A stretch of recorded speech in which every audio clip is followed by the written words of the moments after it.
To ensure we can keep producing great free content, please leave a comment below or leave a question that we can help you with. Then like and subscribe for all the latest updates. Thanks for taking the time to watch this video. So let's look at something outside of camera settings, but in another settings function, and that's geotagging. So what's geotagging and why should you use that in photography?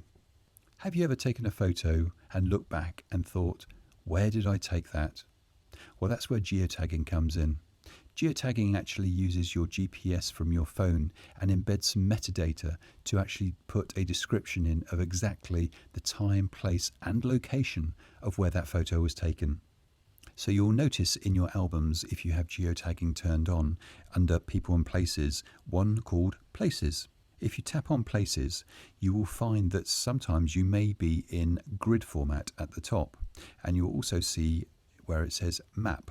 If you switch to map, you can actually see all the photos that you have taken and exactly where. Now this is globally as well. It's not just in your home country. If you do not have geotagging turned on, you can do it simply by going to Settings, Privacy, Location Services, Camera, and select while using the app. That will ensure that you have your location and geotagging tagging every photo that you take from now on. To ensure we can keep producing great free content, please leave a comment below or leave a question that we can help you with. Then like and subscribe for all the latest updates. Thanks for taking the time to watch this video.